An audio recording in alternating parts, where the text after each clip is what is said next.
সুপ্রিয় দর্শক, আমরা আমন্ত্রণ জানিয়েছি বাংলাদেশের একজন কিংবদন্তি পরিচালক দেলোয়ার জাহান ঝন্টু স্যারকে। আমরা গল্প শুনবো চিত্রনায়ক মান্নার মুক্তিপ্রাপ্ত 2002 সালে মুক্তিপ্রাপ্ত চলচ্চিত্র বীর সৈনিক। এই চলচ্চিত্রের মাধ্যমে মান্না একমাত্র জাতীয় চলচ্চিত্র পুরস্কার পায়। সেই ছবির পেছনের গল্প। মান্নার জীবনে একটা শ্রেষ্ঠ ক্যারেক্টার। তো হঠাৎ একদিন আমি বিশেষ যাচ্ছি, পেছন থেকে ডাক দিচ্ছে, উস্তাদ উস্তাদ। বললাম দেখে মান্না দৌড়ে আসছে আমার কাছে। জানগা? হ্যাঁ। উস্তাদ আপনি কইছিলেন না ন্যাশনাল পামো, আপনি ছবি জমা দিয়েছিলেন না? হ্যাঁ দিয়েছিলাম। আমি তো কর নাই আমারে। আমি কমু কেন, তুই লবিং করবি? না উস্তাদ লবিং করুন, এই জন্যই বলি নাই। কয় দেখেন পত্রিকা, আপনি কইছিলেন এই দেখেন আমি ন্যাশনাল অ্যাওয়ার্ড পাইছি এই ছবি থেকে, বীর সৈনিক থেকে। তখন আমাকে বলে যে উস্তাদ আপনার ছবিতে আমি ন্যাশনাল অ্যাওয়ার্ড পেয়েছি, আমি 2 লক্ষ টাকা খরচ করে আমি আপনাকে সম্বর্ধনা দেবো। তুই দিবি কে?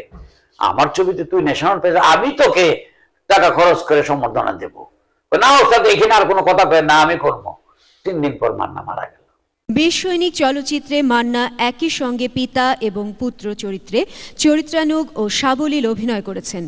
এ দুটো স্বতন্ত্র চরিত্রের আবেগ, আদর্শিক সংঘাত ও দ্বন্দ্ব চমৎকারভাবে ফুটে উঠেছে মান্নার অভিনয়ে। সন্ত্রাসী চরিত্র থেকে দেশপ্রেমিক চরিত্রে রূপান্তরের ক্ষেত্রে তার অভিনয় নান্দনিকভাবে মূর্ত হয়েছে। বীর সৈনিক চলচ্চিত্রে মান্নার শিল্পসম্মত অভিনয়ের জন্য তাকে 2003 সালের শ্রেষ্ঠ অভিনেতা হিসেবে জাতীয় চলচ্চিত্র পুরস্কারে ভূষিত করা হলো। My name is Muhammad Ali। पूजा सब अल्लाह का रहमत। हाँ, अल्लाह ने तुम्हारे देश को एक अच्छा देश बनाया। आप चलिए। মান্নাকে একদম বিগিনিং থেকেই যখন নাকি সে এখানে বোধহয় চয়েসের একটা ব্যাপার ছিল, বিজ্ঞপ্তি দিয়েছিল নায়ক নায়িকার, নতুন নায়ক নায়িকার জন্য, ওখানে সে সিলেক্ট হয়েছিল। তো ওখান থেকে আমি বোধহয় প্রথম ছবি না, হতেও পারে আমি ভুলে গেছি, মানে বিগিনিং এর দিকে ছিল, সেই চলচ্চিত্রে ওকে আমি নিয়েছিলাম। মাসুম বাবুল্লাহ সে আলমগীর সাহেব এবং আমাদের সুনামধন্য নায়িকা শাবানা সেখানে নায়ক নায়িকার ভূমিকা পালন করেছিল। এরা ছিল জুনিয়র হিরো হিসেবে, এরা দুজন, ওই নিপামনালিসা ছিল ওদের সাথে। তো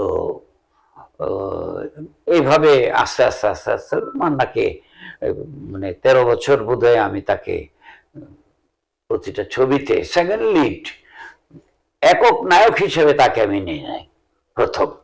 তো একক নায়ক সে হয়েছে এবং সে অন্যতম একজন নায়কের ভূমিকা সে করতো, অন্যতম একজন নায়ক হয়ে গিয়েছিল আমাদের দেশের। তো ওই অন্যতম যে একক নায়ক সেটা ও নিজের চেষ্টায় সে হয়েছে, আমি তাকে একক নায়ক নেই নেই। তো আমি এরপরে সে এস্টাবলিশ হয়ে গেছে, এরপরে আমি অন্যান্য নায়ক নায়িকাদেরকে নিয়ে কাজ করেছি, ওকে নিয়ে নেই। তারপরে একদিন ওই 4 নম্বরের পাশ দিয়ে আমি বাসায় যাচ্ছিলাম, মান্না চেয়ারে বসে আছে বাইরে। তো আমি বললাম কিরে বাইরে বসে আছিস কেন? ওস্তাদ লাইট করতেছে, লাইট শেষ হয়ে আমাকে ডাক দেবে, আমি শর্ট দেবো। ও আচ্ছা, শর্ট তো দিতেই আছিস, করতেই আছিস বহু বছর, রাষ্ট্রীয় পুরস্কার পেয়েছিস তুই? না ওস্তাদ এখনো পাই নাই। তাহলে তুই এবার আমাকে একটা শিডিউল দে, তুই তো অনেক এখন বিজি নায়ক, শিডিউলের খুব কষ্ট, আমাকে একটা শিডিউল দে, একটি চলচ্চিত্র বানাবার শিডিউল দে, আমি চেষ্টা করব যেন তুই ন্যাশনাল অ্যাওয়ার্ড পাস, ওরকম একটা ক্যারেক্টার লিখতে চেষ্টা করবো। আর যদি ভালো লাগে, চরিত্রটা ভালো করিস, তাহলে ন্যাশনাল অ্যাওয়ার্ড পেতে পারে যদি আমি জমা দিই ছবিটি পুরস্কারের জন্য। ওই ঠিক, হ্যাঁ আমি আপনার শিডিউল দিতেছি। পরের দিনই আমাকে সে এফডিসিতে এসে গেলে ওস্তাদ বলেছিলেন এই দিন শিডিউল একটানা দিলাম অনেকদিন। আমি বললাম তাহলে এই একটানার ভিতরেই আমি ছবিটা শেষ করব, আমার একটা গল্প লেখা আছে অনেক দিনের, আমি খুব অনেক দিনের আশা যে ছবিটা আমি বানাবো, ওটাই তোকে নেই। ওটা হচ্ছে গিয়া যে বীর সৈনিক। তো ওখানে আর একটি নন বেঙ্গলি মেয়ের একটা ক্যারেক্টার আছে, বাংলার নদী নালা রাখাল চাষ করে মাঝি গান গেয়ে যায়, এগুলো দেখতে দেখতে বাংলাদেশকে মেয়েটা, ওই গল্পে মেয়েটা পছন্দ করে, সেখানে মান্নাকে দেখে, মান্নার সাথে প্রেম হয়, সবকিছু হয়। তো এরপর মান্না মা বাপ, মেয়েটার মা বাপ এসে একদিন ওকে বিহারি নিয়ে ছিল। তার দেশ পাকিস্তান চলে যায়, আফগানিস্তান। ওই বানভোর একটা এলাকা, সমুদ্র পারে মরুভূমি আছে, সেখানে চলে যায়, নিয়ে যায়। তো আমি বললাম কি, মান্না তার ওয়াইফ, তখন সে হ্যাঁ সে স্বাধীনতার যুদ্ধ করেছে, সবকিছু করেছে। দেশ স্বাধীনের পর সে তার ওয়াইফের খুঁজে ভিসা জোগাড় করে পাকিস্তান যে খুঁজে তাকে বের করে নিয়ে আসে। তারপর তাদের একটা সন্তান হয়। সন্তানটা বড়, ওর মেয়েটা বলছিল যে আমাদের সন্তান, মানে মেয়েটার বাচ্চা হবার সময় মারা যায়। মারা যাওয়ার বলছে আমার ছেলেকে তোমার বাংলাদেশের মতো একটা সুন্দর মানুষ হিসেবে গড়ে তুলবে এবং তোমার মতো যেন দেশপ্রেমিক হয়।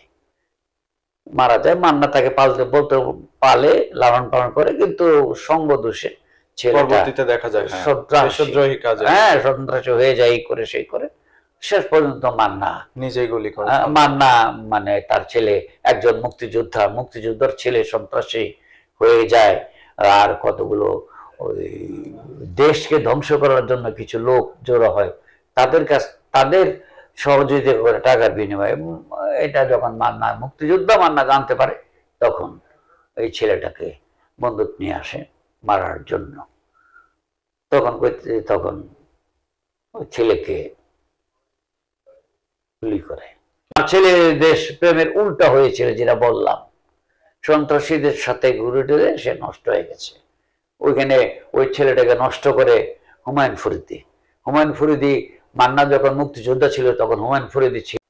মান্না একজন মুক্তিযোদ্ধা, তার ছেলে সন্তানকে তার মতো দেশপ্রেমিক বানাবে, উল্টো হয়ে যায়। পরে ওই একজন রাজাকার ছিল, তাকে খুব পিটাই ধোলাই করে হুমায়ুন ফরিদিকে। তো হুমায়ুন ফরিদি করেছিল, তুই মুক্তিযোদ্ধা হয়ে তুই আমার মারসদ এটা করছো, তোর ছেলে কেমনে ভালো মানুষ হয় এটা আমি দেখবো। ওই ছেলেটাকে নিয়ে আর যে কোনো ভাবে হোক নিয়ে তাকে এই দেশদ্রোহী বানিয়ে ফেলে। পরে মান্না এই দেশদ্রোহী সন্তানকে তখন বলেছিল যে আমি তোকে মেরে ফেলবো, আমি তোমার ছেলে, তোকে মারতে পারবো না, আমাকে তুমি ভালোবাসো, আমি দেশকে ভালোবাসো। একজন মুক্তিযোদ্ধা, আমি একজন দেশ প্রেমিক, দেশকে যে ভালোবাসে আর দেশের বিরুদ্ধে যে বিরুদ্ধাচরণ যে করে, তাকে একজন দেশপ্রেমিক কোনোদিন ক্ষমা করতে পারে না। ছেলেকে গুলি করে দেয়। তারপর হুমায়ুন ফরিদিকে মারা, হুমায়ুন ফরিদি বলেছিল আমাকে তুমি ক্ষমা করে দাও। নো, একজন ওই দেশপ্রেমিক, একজন দেশের বিদ্রোহী যারা করেছে ক্ষমা করতে পারে না। একজন দেশপ্রেমিক কোনদিন দেশদ্রোহীকে ক্ষমা করতে পারে না করে হুমায়ুন ফরিদিকে মেরে ফেললে। তো মান্নার জীবনে একটা শ্রেষ্ঠ ক্যারেক্টার। তো হঠাৎ একদিন আমি যাচ্ছি, পিছন থেকে ডাক দিচ্ছে, উস্তাদ উস্তাদ। বললাম দেখে মান্না দৌড়ে আসছে আমার কাছে। জানগা? হ্যাঁ। উস্তাদ আপনি কইছিলেন না ন্যাশনাল পামো, আপনি ছবি জমা দিয়েছিলেন না? হ্যাঁ দিয়েছিলাম।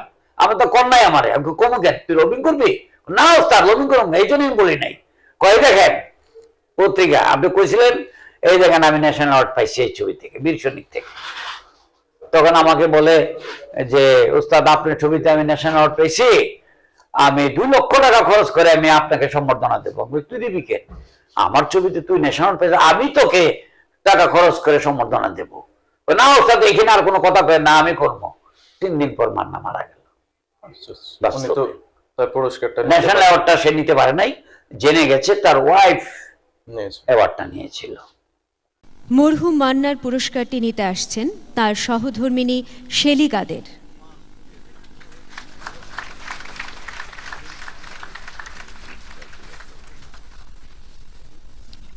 মৃত্যুর আগে জনপ্রিয়তার শীর্ষে ছিলেন চিত্রনায়ক মান্না। অসংখ্য ছবিতে মৃত্যুর দৃশ্যে অভিনয় করেছেন এই নায়ক। কিন্তু 2008 সালে 17 ফেব্রুয়ারি আর অভিনয় নয়, প্রকৃতির অমোঘ নিয়মে সত্যি সবাইকে কাঁদিয়ে অনেকটা নীরবে হারিয়ে যান। সুস্থ ছিল না? না, আমি দেখি না তাকে, জানে রে, আমি মান্নাকে ওরকম অসুস্থ দেখি নাই। চলচ্চিত্র নিয়ে গবেষণা সারা জীবন। বীর সৈনিক চলচ্চিত্রের শুটিং গুলো কোথায় কোথায় চিত্রায়িত? এই যে মিন্টু একটা জায়গা করেছেন হতাপাড়া, ওখানে থেকেছি, আশেপাশে করেছি, এবং ওখানে গ্রাম, নদী, নালা সবকিছু আছে। ওরকম শহর ভিত্তিক গল্পটা ছিল না, এই জন্য আমরা ওইখানেই শেষ করে এসেছিলাম। আল্লাহ তাকে ব্যস্ত নসিব করুক, আল্লাহ তাকে কবরের আযাব থেকে মুক্ত রাখুক, এবং আল্লাহ কবরে তাকে শান্তিতে রাখুক। মান্নার মৃত্যুর কয়দিন আগে শেষ আপনার সাথে কথা হয়েছিল? কার সাথে? মান্নার সাথে মৃত্যুর কয়দিন আগে? কয়েকদিন আগে তো হঠাৎ করে তো চলে গেল সে, হঠাৎ করে বুক বেরোয় গাড়ি ড্রাইভ করতে করতে সেখানে চলে গেছে, গিয়ে সেটাই তো এরপরে তো এক্সপায়ার করে ফেলেছে, ওরকম সময় নেয় নাই। অলওয়েজ মান্না আমাদের সাথে, আমার বাসায় যাইতো, আমার ওয়াইফের কাছে ডেইলি ফোন করে, ভাবি মাংস নামলেন আমি খাবো, এই অলওয়েজ। খুব ভালো থাকবেন স্যার। ওকে, তো দর্শকরা আপনারা ভালো থাকুন, আপনারা চলচ্চিত্র দেখুন। আপনার চলচ্চিত্র দেখলে আমরা চলচ্চিত্রকাররা, প্রযোজকরা চলচ্চিত্র নির্মাণ করতে আগ্রহী হব। আপনারা যদি চলচ্চিত্র দেখেন তাহলেই আমরা টিকে থাকবো। এখন তো অবস্থাটা আগের মতো নেই, সিনেমা হলগুলো ভেঙে ফেলেছে, ব্যবসা বাণিজ্যতে বেশি উন্নতি করে ও পয়সা পায়। ওই একটি হল তো একটি মাঠের মতো জায়গা লাগে, সেখানে বিল্ডিং করলে সিনেমা থেকে বেশি পয়সা পাওয়া যায়। এই জন্যে হল না থাকলে তো দর্শকরা হলে যাবে না, তবুও কষ্ট করে ওরা যে কটা হল থাকে ওরা ছবি দেখুন আপনারা, আমরা চলচ্চিত্র নির্মাণে আগ্রহ প্রকাশ পাবো। ওকে, ধন্যবাদ।